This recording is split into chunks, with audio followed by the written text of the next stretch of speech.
Christmas in 2020 is going to be a bit different this year. Going outside doesn't really seem like an option. You may suggest watch a movie, but I'm not sure if that's even related to Christmas at all.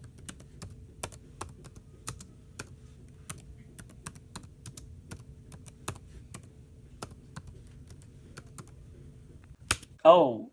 Great, now I have something to do. I'm gonna review Christmas movies. Except here's the thing, modern Christmas movies, not so great. And older Christmas movies are sort of in a league of their own. That's kind of a video for a different day, so I'm not gonna talk about those either. And as for Hallmark movies, what, did an angsty teen write this or something? Although I sound rather cynical right now, the 5 movies I'll be focusing on in this video are much better. I'm going to be scoring each movie on how good they are using a point system, and I have 3 categories: the storyline, the characters, and how Christmas is implemented into each movie. And before I begin, a lot of people think A Christmas Story is the best Christmas movie, and you'll see of the batch of movies that I'm talking about in this video, Christmas Story would definitely fit in those. And although the people that say A Christmas Story is the best Christmas movie might be right, I have never seen it before. You may now throw the pitchforks. Regardless, let's get on with the video, starting with our first movie. You know, this sort of feels like a lot of people's favorite Christmas movie. It beautifully mixes the Santa, North Pole culture into the commercialized, industrialized United States, doing something that the Santa Claus saga doesn't really do that well. Something about the storyline of a human raised by elves, it sounds kind of cliche, kind of like the plot line of a Hallmark movie, if I'm so brave to say, yet it doesn't feel like a canned plot point. It still feels natural, and I think the reason is because it doesn't end with Buddy finding out he's human, and instead shows his journey into finding his biological father. I mean, goodness, they could have saved that part for a sequel, but they didn't. Fish out of water trope works perfectly here, and the characters support that well. Buddy is relatively on his own in New York City, yet he's got his father and stepmother, his biological brother, and apparently his girlfriend. Jeez, he's in New York City for a couple of days, and what, he's already married her and having babies? What the? For implementing Christmas, at points it feels less like a Christmas movie and more like an anticipating for Christmas movie. The typical Yuletide iconography we're accustomed to seeing, like the Christmas tree, we don't see too often, at least not their specific, not the Hobbs family Christmas tree. We don't see that often. It's kind of ironic saying that I think they could have used a little bit more secular Christmas ideology, considering the main character is an elf, but I don't know. I feel like they kind of leave all of the Christmas-y feeling to the story after he leaves the North Pole, and it doesn't really come back until Santa comes back at the end of the movie, and even then it's only kind of half there. It's not really the same. It's obviously a Christmas movie, but even the Christmas Eve climax scene, like I just mentioned, is kind of a blink and you'll miss it sort of thing. They do have the elves and whatnot, but in order for it to be a Christmas movie, in my opinion, it can't just be about Christmas. There has to be some catch, and the other movies on this, some of the other movies on this list, kind of incorporate Christmas into a different plot line more artfully. I sound like a jerk because I genuinely love Elf, but as a movie reviewer, this is my job. And out of a possible combined score of 15 points for this preliminary round, Elf gets a 12. To be honest, for some points, this movie kind of stands out from the source material, but for other aspects, it is relatively consistent with the book. So excuse me if this begins to be more of a review of Dr. Seuss's masterpiece, Children's Tale. I don't think it will be, because I cover more like uniqueness points later in this part of the review. Apparently kids were sick of Scrooge being the only character that alienates himself because of his hatred for Christmas. Ron Howard lays the foundation for the story for sure, elaborating on the Who's obsession a little bit further with the holiday, and also giving some insight on why the Grinch hates Christmas. They also give Cindy Lou Who a much bigger part in comparison to her essentially being a cameo in the book in 1966 made-for-TV version.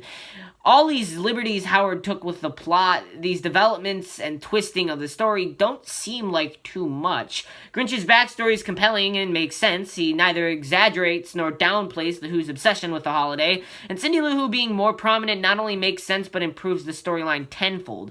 It develops some sort of like unexpected connection between the Grinch and Cindy Lou, which they do mention a little bit in the original book, but it's explored more in this movie. The extra characters that didn't exist before are also understandable additions to the story. Cindy Lou Who has a family now. I mean, she always did, but this time they have names.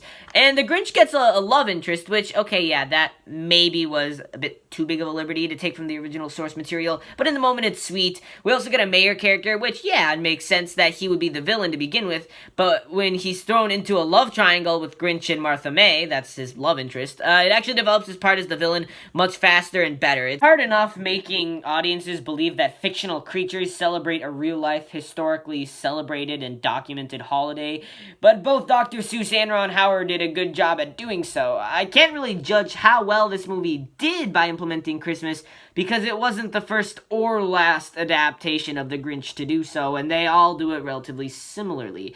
I guess I'd say they did a good job keeping the traditional secular parts of Christmas while incorporating new themes and visuals not often associated with Christmas. Also, we all think Baby Yoda and Baby Groot are cute, but the true OG baby creature is Baby Grinch. Come on, he's adorable. Anyways, I gave this movie an 11 out of 15. Still not too shabby. I'm trying my darnest here not to be biased, but I am a sucker for what you would call real-life movies, where there's no element of fantasy or science fiction, but there also aren't any dramatized themes such as action or romance necessarily. Christmas Vacation is just that. It follows the story of a suburban family in Chicago that bears the burden of hosting Christmas for their extended family. It's one of those Murphy's Law movies. Anything that could go wrong in the plot will go wrong.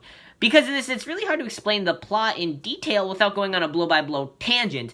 The movie basically has no plot, which typically would be a bad thing, but that's what makes the story beautiful. This type of story doesn't really need a plot. There isn't much of a story being told. It's just making a statement that the Christmas for the Griswolds is a train wreck. I mean, the opening sequence summarizes this. And then the remaining 88 or so minutes is spent elaborating on that point. This movie doesn't really have much of a moral either, except maybe don't have your estranged brother-in-law kidnap your boss. For the characters, some of the extended family members are a tad underdeveloped. I'll even admit when I was younger, the first few times I watched this movie, I couldn't tell whose parents were Clarks and whose parents were Ellens, because for some of the their parents, they don't really develop those characters that much. But the ones that are developed make up for that by being hilarious and relatable characters. Considering the actors who played Russ and Audrey changed between Vacation and Christmas Vacation, we went from Russ being Brian from Breakfast Club to Leonard from Big Bang Theory. That's kind of confusing. And the other thing is the actor changing could also apply to Vegas Vacation, but we're not going to go down that rabbit hole just yet, guys. Russ and Audrey seem a bit more developed this time around, I guess. And then there's Clark and Ellen. I don't know. Their characters are neither improved nor tarnished in this movie. It's just they did a good job adapting how those characters function in a road trip environment compared to from that to a Home for the Holidays one. When it comes to implementing Christmas, they went all out. To a certain extent, this movie is condensed Christmas. But like I said earlier, no Christmas movie can just be about Christmas. And this movie capitalizes on the stress of the holidays, more specifically, with, decorating the house, having family over, and just not disappointing people in general.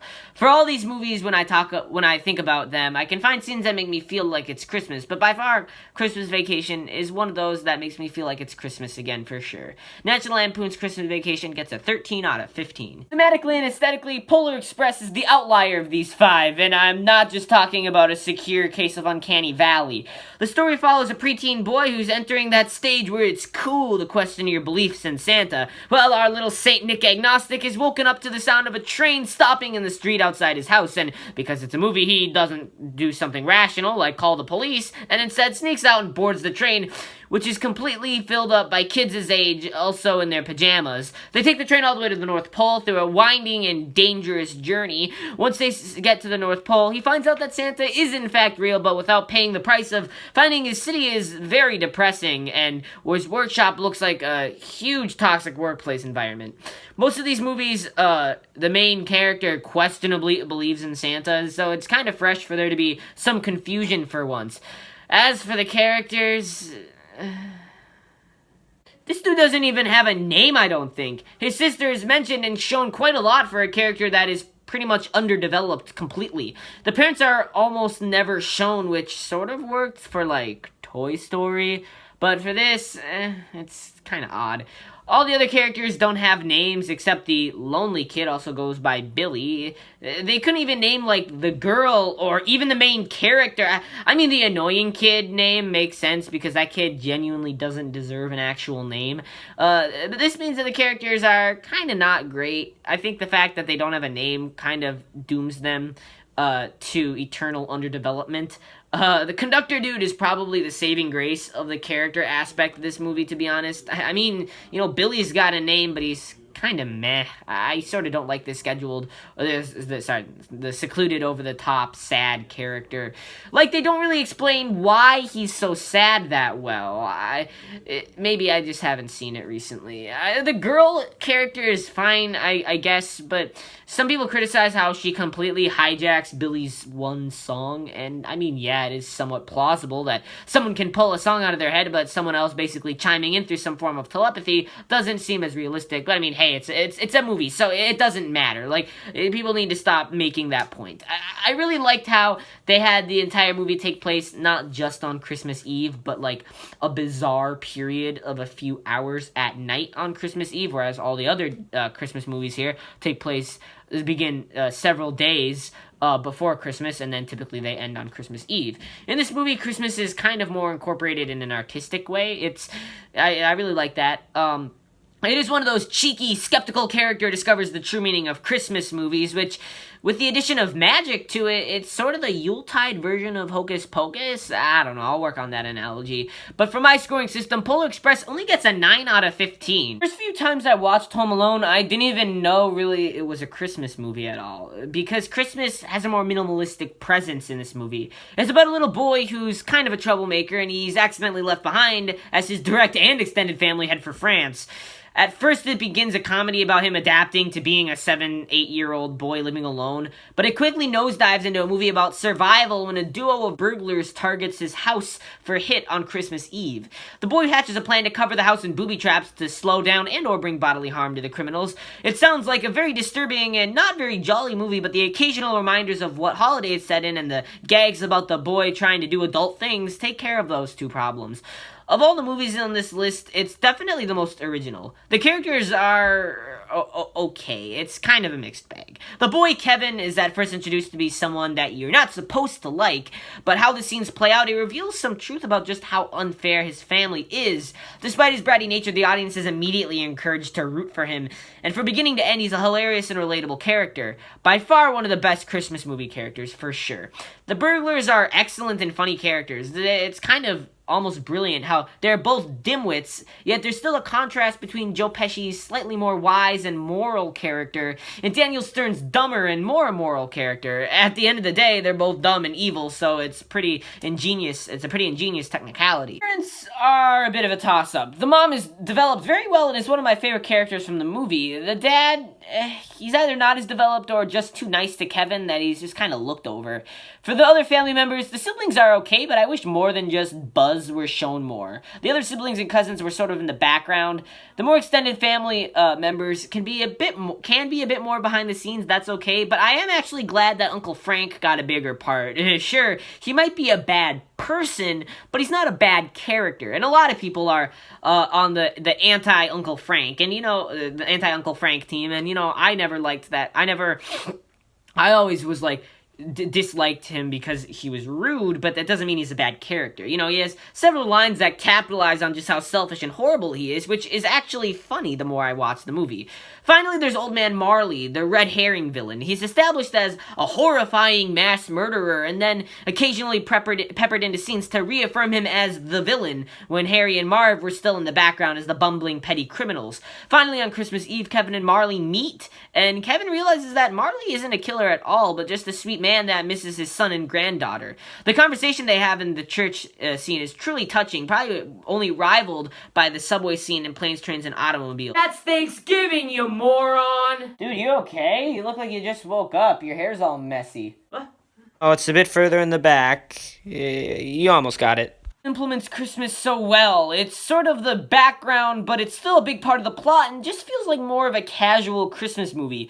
Also, bonus points for having a scene that touches on the more sacred and religious aspects of the holiday, something the other four movies can't say they did. No, I criticized Elf for also keeping Christmas sort of on the back burner, in my opinion, with some of the smaller technicalities of Christmas, and they focus more on the fish out of water, finding his place in society trope. But that's because the movie is about an elf. It should incorporate more Christmas ideology in it because it's about an elf. I don't know, sometimes it just feels more like a human in an elf suit. Anyways, I'm talking about Home Alone. Home Alone is just about a little kid with a surprisingly sick mind.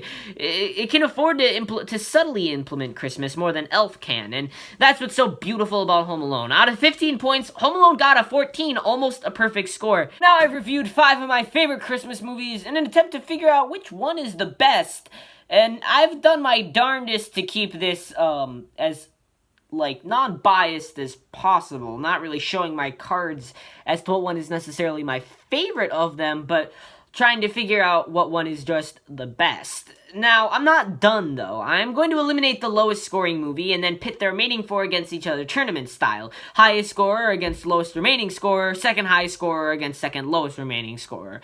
That means that Polar Express has been eliminated. It's done. We're not going to talk about Polar Express for the rest of this three-part video series. And the semifinal matchups are Home Alone versus How the Grinch Stole Christmas and Christmas Vacation versus Elf. Be on the lookout soon for the video in which I do those matchups. For now, until then, make sure to like, comment, subscribe, and I'll see you very, very soon.